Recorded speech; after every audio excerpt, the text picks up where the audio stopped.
In the spring of 1994, two newspaper carriers were driving along a desolate country road in Pinewood County, Vermont. The morning was cold, with patches of snow still covering the ground.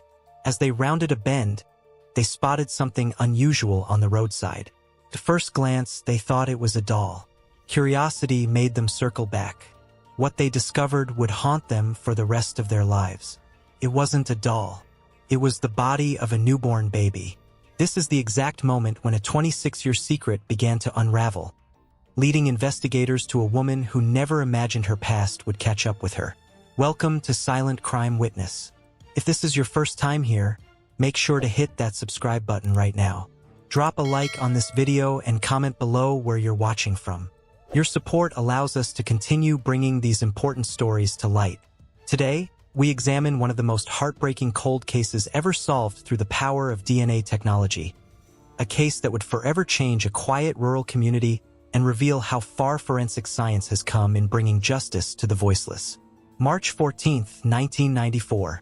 A bitter cold morning in Pinewood County, Vermont. The sun had barely risen when Jessica Miller and Tara Wilson set out on their usual paper route along Oak Ridge Road. Frost clung to the bare branches of trees lining the narrow country road. The area was remote, dense woods creating shadows even in daylight, making it an ideal location to hide secrets. As their car rounded a bend, Jessica noticed something pale against the dirty snow on the roadside. Her first thought was that someone had discarded a doll. But something about the way it lay there, partially obscured by melting snow, made her uneasy. She mentioned it to Tara, who slowed the car. "Let's check it out," Jessica said. Though part of her already feared what they might find, they turned around and approached slowly. When they were about 10 feet away, the truth became horrifyingly clear. What lay before them wasn't a doll, but the tiny body of a newborn baby, partially wrapped in a garbage bag. One arm and leg were missing, likely taken by animals. A piece of umbilical cord was still attached. Jessica would later describe the moment as one where time seemed to stop. "I don't know how anybody could do that," she told reporters, her voice breaking. "It's awful. I wish we could have found it alive." Within minutes, the Pinewood County Sheriff's Department arrived at the scene. Sheriff Thomas Blackwood, a man who had spent 3 decades in law enforcement, felt his stomach turn as he approached the tiny body. "When I got there, it was obvious that this was a newborn baby lying in the middle of the road," Blackwood later recalled, his weathered face grim with the memory. "It looked like there was a tire track over it, like somebody had driven down the road and actually run over the infant. The baby lay exposed to the elements, vulnerable and alone even in death." A light snow had begun to fall, as if nature itself was trying to provide a gentle blanket for the abandoned child. Initially, detectives feared the mother might have met a similar fate. They combed the surrounding woods, searching for any additional evidence, clothing, body parts, anything that might have been inadvertently left behind by whoever abandoned the baby. Their search yielded nothing but silence and the occasional call of winter birds. That same day, Sheriff Blackwood stood before news cameras, his usual confident demeanor replaced by a solemn gravity. "We have determined that the infant was Caucasian, less than 6 days old, and had been in the elements for at least 12 hours, he announced.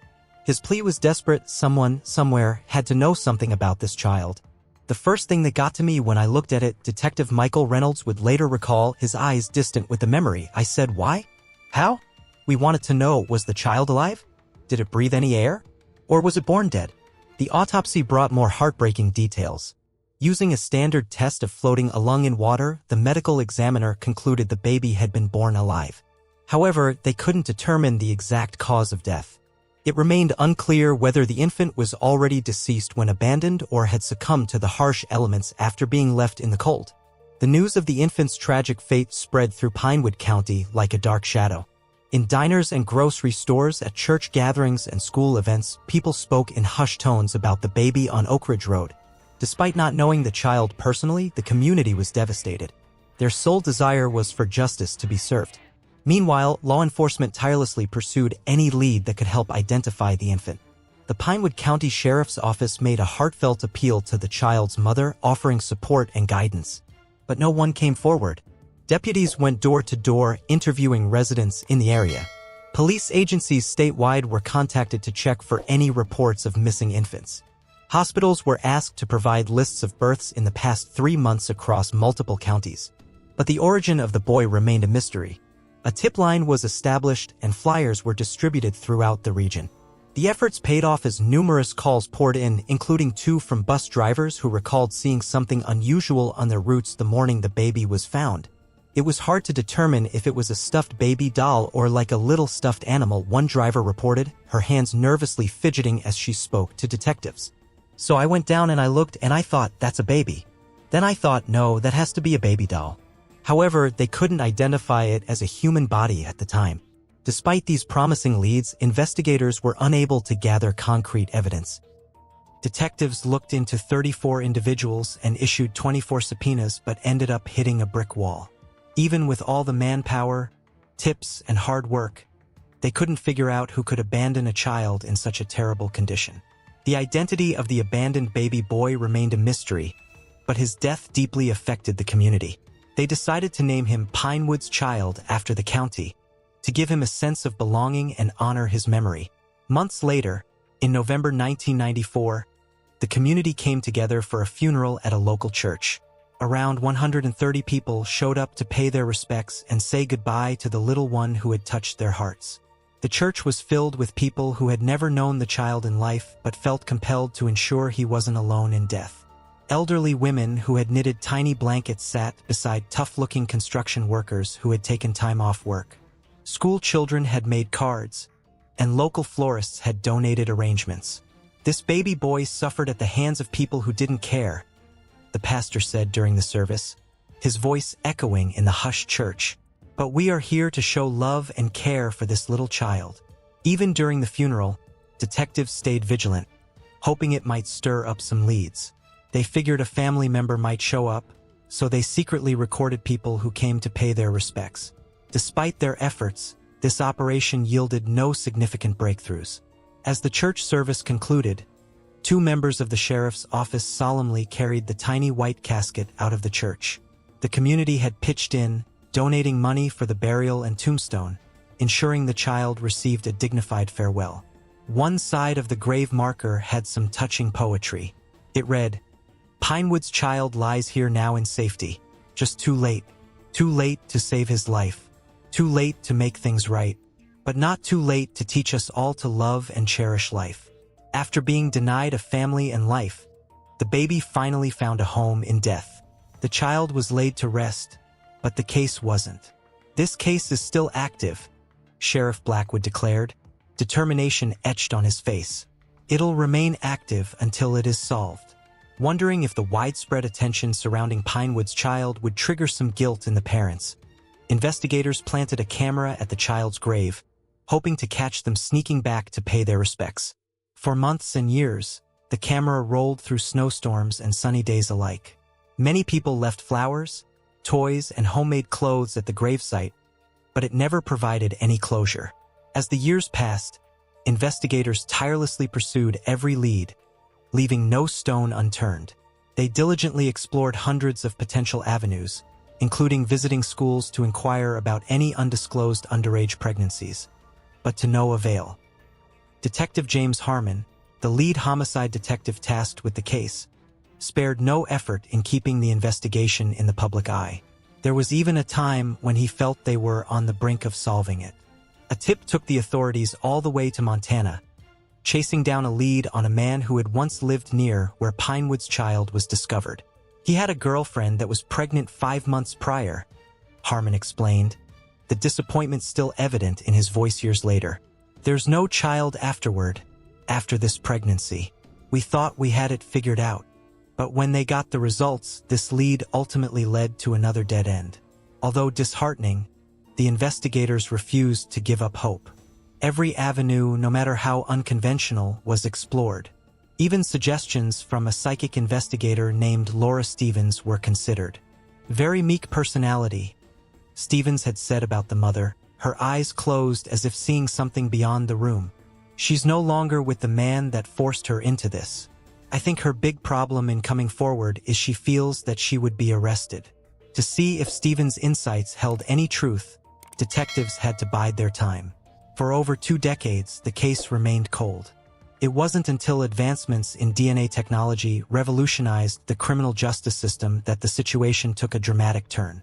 In 2006, Detective Harmon retired from the sheriff's office. Even though he often visited the gravesite, he had to step away from the investigation. Detective Nathan Cooper took the reins from there. The real breakthrough in the case arrived in 2019. It was a time when headlines nationwide buzzed with news of forensic genealogy cracking long-standing mysteries, such as the Golden State Killer case. Cooper saw the potential of this innovative technology in identifying Pinewood's child. I approached our sheriff and the prosecutor with the thought of hopefully trying this new investigative technique, Cooper recalled, excitement still evident in his voice as he remembered the moment. My big ask was, I think this is going to cost $5,000, and I'd like you and the sheriff to split it. The sheriff, now a different man than the one who had stood before cameras 25 years earlier, agreed without hesitation. We've got another idea. It's worth a try. What the heck? Let's do it. Let's spend the money. Let's get the DNA profile. Let's see if we get anything out of this. So in September 2019, the process for submitting the preserved DNA began.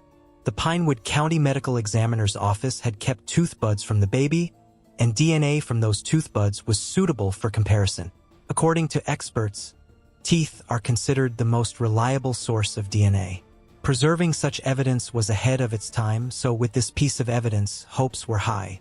Additionally, investigators had a vital piece of information from the DNA analysis that could potentially narrow down their search.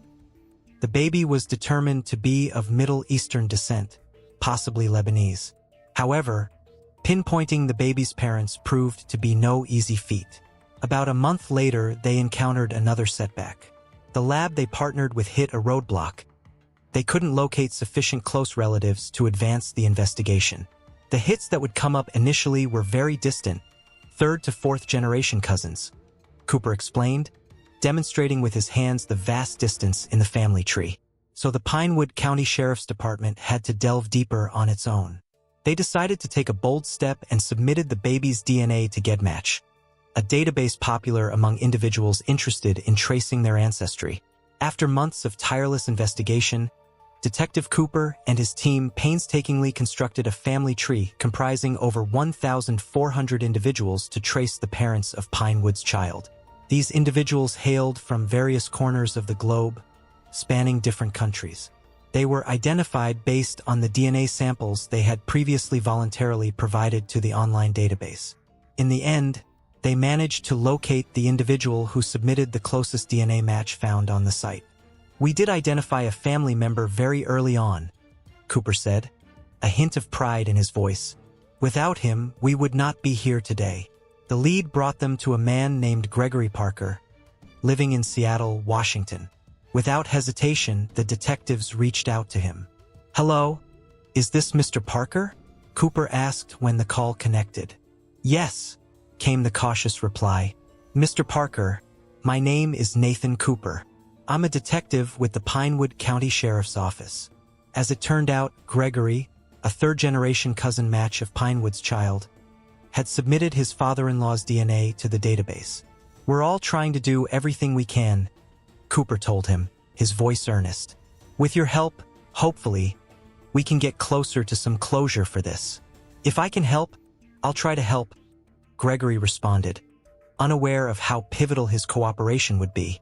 Gregory volunteered to assist in creating a more comprehensive family tree for his father-in-law, a decision that would prove pivotal in cracking the 26-year-old cold case.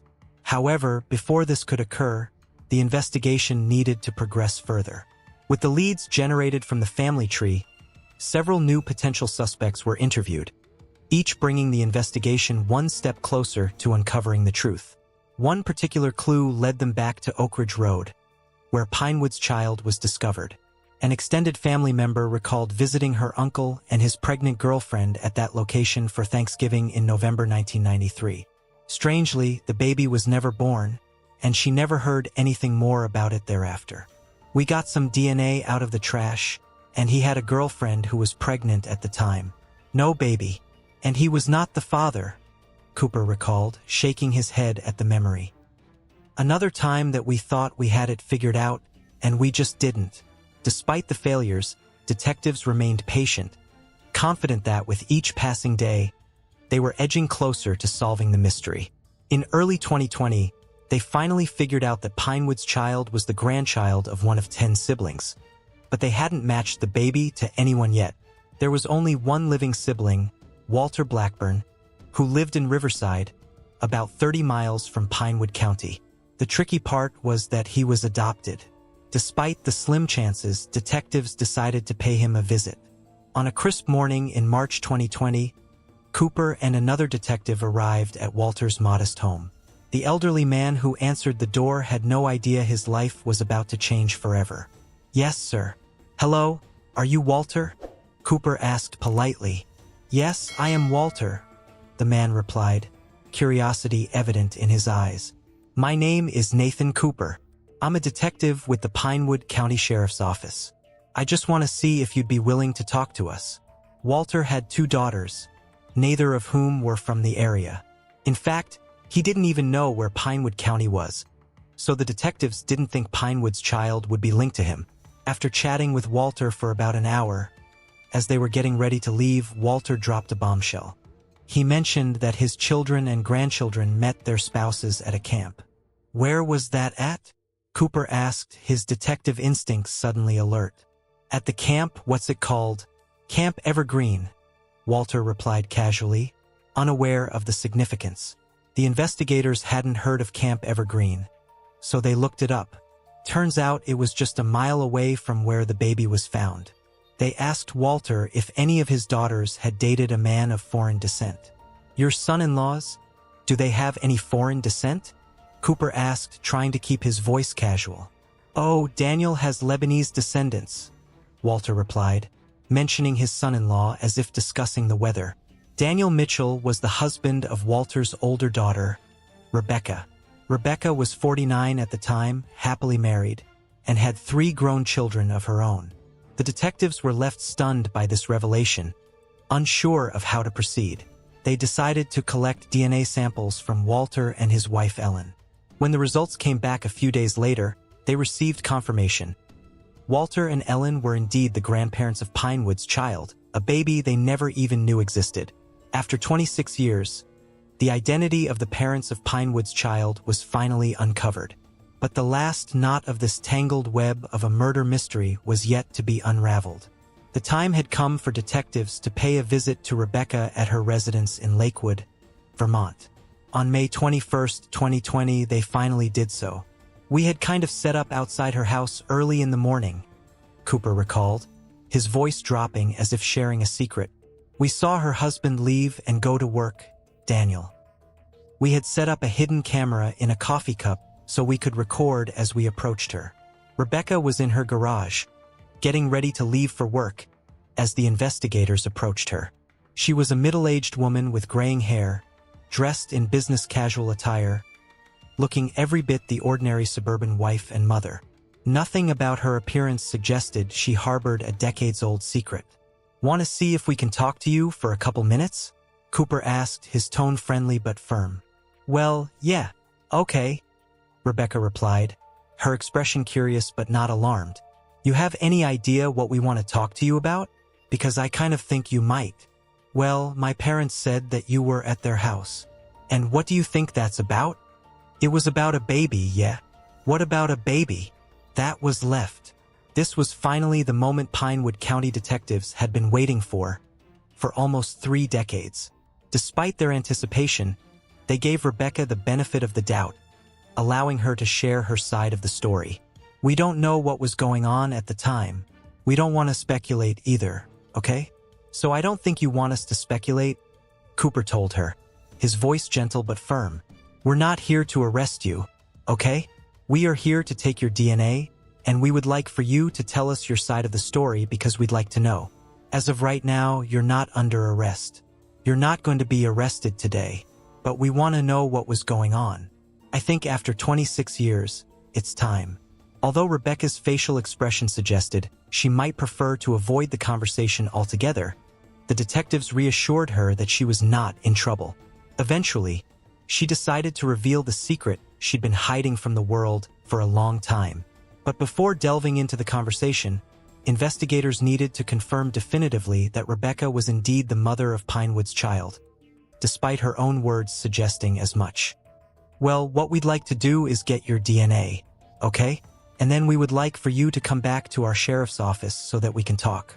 You're not being arrested. The investigators were taken aback by Rebecca's calm and composed demeanor, unlike what they had expected. She didn't appear scared or shed any tears, which most people would do in such a situation. It was as if she had emotionally disconnected from the events of 26 years ago, treating them as if they had happened to someone else entirely.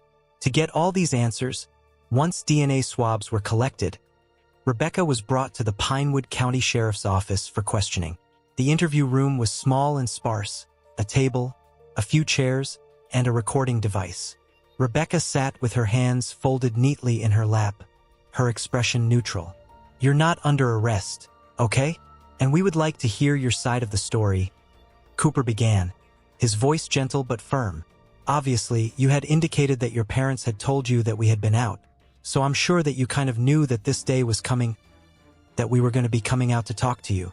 Rebecca nodded slightly, her eyes focused on a spot on the wall behind the detectives. Then, in a voice devoid of emotion, she began to tell her story. She revealed that in the summer of 1993, at the age of 22, she was living with her parents and younger sister while dating her future husband, Daniel Mitchell, who was a few years older than her. She was working as a nanny for a wealthy family in Riverside, a job she enjoyed and took pride in. I did not know I was pregnant, she admitted, her voice steady. During that summer, she became pregnant with Daniel's child, but she didn't realize it until about 3 months before giving birth. At the time, I still had my menstrual cycles, and then my menstrual cycles stopped. I want to say about 3 months before the baby was actually born. And I honestly do not remember the date or the day when the baby was born. I do know it was in winter. Despite discovering her pregnancy, Rebecca chose not to seek help and kept it a secret from everyone: her family, church, friends, and even Daniel. She mentioned that her weight, which was over 200 pounds, made it easy for her to conceal the pregnancy. But you hadn't told anybody? Cooper asked, his pen poised over his notepad. I had not. No one knew, Rebecca replied, her voice flat. Rebecca continued her confession, recalling a day in March 1994 when she was at home in Riverside, where she worked as a full-time nanny. Feeling unwell and alone while waiting for the children to return from school, she suddenly felt the urge to push. The next thing I knew, I was giving birth to a baby in the toilet, she said, her voice dropping to almost a whisper. Confused and overwhelmed, Rebecca admitted she didn't know what to do, and the only option she saw was to dispose of the baby. I didn't know what to do, she said, her voice barely audible. I put the baby in a bag. After placing the infant in a bag, she cleaned the bathroom to cover her tracks and placed the baby in the trunk of her car. She then went on with the rest of her day, caring for the children before returning home. Several days later, possibly a week, Rebecca, with the baby still in her trunk, attended a church youth group outing at Camp Evergreen. From there, she drove a few miles to Millfield Township, where she ultimately abandoned the baby. I got in my car and just drove. I don't know where I ended up, and I just ended up stopping on a road. I don't know which road. I took the bag from the trunk, and I laid it in the woods. Rebecca couldn't remember how far she'd ventured into the woods to abandon her child. The detectives exchanged glances, noting the discrepancy. The baby had been found on the road, not in the woods. Was anybody with you in the car? Cooper asked, his voice gentle but probing. No, I was by myself, Rebecca replied, her gaze still fixed on that distant point. When asked about the baby's condition when she abandoned it, Rebecca claimed the infant was already deceased. However, the autopsy had determined the baby had been born alive. This discrepancy raised serious questions about the truthfulness of her account. Throughout the interview, Rebecca maintained a composed demeanor, showing little emotion as she recounted the events surrounding the abandonment of her newborn. This lack of visible remorse troubled the investigators, who struggled to understand how someone could commit such an act and speak about it with such detachment 26 years later. After the interview, Rebecca was allowed to return home, but the investigation was far from over. The detectives needed to corroborate her story and determine whether charges should be filed. In the days that followed, they interviewed Daniel Mitchell, who was shocked to learn about the baby. He had no knowledge of Rebecca's pregnancy or the child's existence. The couple's 3 adult children were equally stunned by the revelation. On June 2, 2020, after consulting with the district attorney, the Pinewood County Sheriff's Office made the decision to arrest Rebecca Blackburn Mitchell. She was charged with murder and child endangerment. The news of her arrest sent shockwaves through the community. Many who knew Rebecca, a seemingly ordinary wife, mother, and grandmother, couldn't reconcile the woman they knew with the person capable of such an act. During her arraignment, Rebecca pleaded not guilty to all charges. Her attorney argued that she had been suffering from undiagnosed postpartum psychosis at the time, which impaired her judgment and decision-making abilities. The trial began in February 2021. The courtroom was packed each day with community members who had followed the case of Pinewood's child for decades. Some had attended the funeral all those years ago and had visited the grave regularly since.